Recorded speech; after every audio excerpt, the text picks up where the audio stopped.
Ibu Siti Zuhro. Mbak Wi, kalau tadi bicara soal perbaikan SDM kalau kata Putri tadi, ini jadi sepertinya akan jadi legacy yang diingat begitu oleh masyarakat ya, seperti halnya kita mengingat legasinya Pak Jokowi dengan infrastrukturnya. Tapi saya juga teringat dengan programnya Pak Jokowi di era awal beliau memimpin begitu. Ada program revolusi mental namanya. Ini juga kan sebenarnya menitik beratkan kepada SDM gitu ya. Dan ada lagi sekarang perbaikan SDM melalui gizi begitu, karena ada makanan bergizi gratis. Anda melihat hal-hal semacam ini bisa mengubah apa ya, sumber daya manusia kita ke arah yang lebih baik? Pertanyaannya akankah itu mengubah secara signifikan ya, Nah ya, itu dia. dan mampu menciptakan SDM unggul, kan itu Ya, sebenarnya. Lah kalau tadi contohnya Pak Joko Widodo di era pertamanya melalui program 9 program Nawacita plus revolusi mental, ya, ternyata kan mental tidak mental. bisa dilanjutkan gitu ya.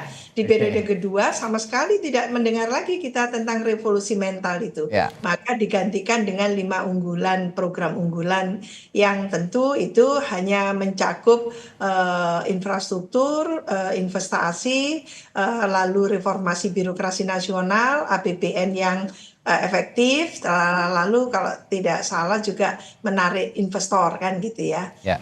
Itu saja yang dilakukan. Jadi tidak ada kesinambungan apa yang dilakukan di periode pertama dengan selanjutnya dengan revolusi mental lah. Saya khawatir apakah memberikan gizi, memberikan makan gratis plus susu gratis seperti ini akan secara fundamental bisa menjadi opsi solusi ya bagi permasalahan kemiskinan di Indonesia. Menurut saya tidak. Karena sebetulnya kebijakan ini tambal sulam saja kalau itu dilakukan. Coba kita tengok sebetulnya permasalahan yang sebenarnya sampai ke akarnya itu adalah bagaimana meningkatkan kualitas hidup masyarakat yang tidak beruntung secara ekonomi dan pendidikan itu, sosial ekonomi itu, Ya. menjadi betul-betul basic need-nya, pelayanan dasarnya itu terpenuhi, Mas Rida. Nah, Ya. itu yang penting sebetulnya. Jadi Oke. basic need-nya, pelayanan dasarnya itu terpenuhi. Jadi kalau dia perlu pendidikan, dia juga ada bantuan dari pemerintah, tidak sekedar kamuflase, kartu pinter, kartu cerdas gitu ya. Lalu juga healthcare gitu ya, kesehatan melalui BPJS dan sebagainya. Itu dipetakan dengan sangat rapi, jangan tambal sulam. Terutama masyarakat yang masih sulit mendapatkan air bersih. Tidak perlu 4 sehat 5 sempurna lagi. Air bersih saja susah.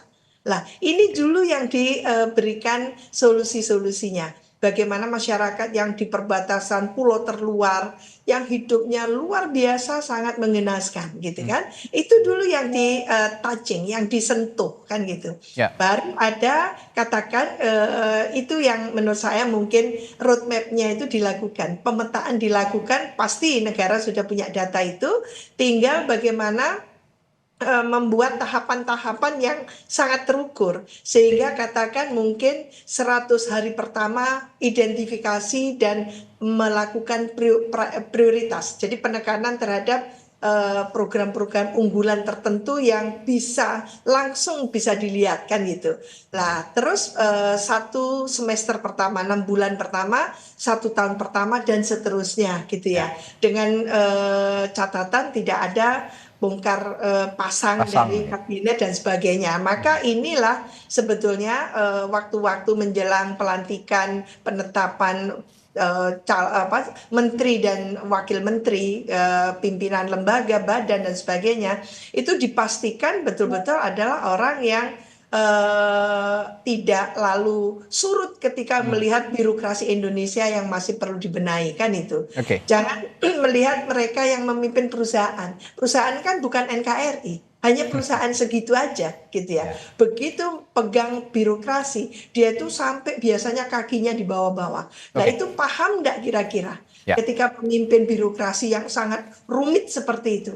Saya tidak mengatakan pada yang sudah incumbent, tapi yang baru-baru tadi itu langsung masuk ke Oke. birokrasi Indonesia yang sangat complicated Ya. seperti itu gitu. Lah Baik. ini yang mungkin menjadi concern kita, Mas Rid.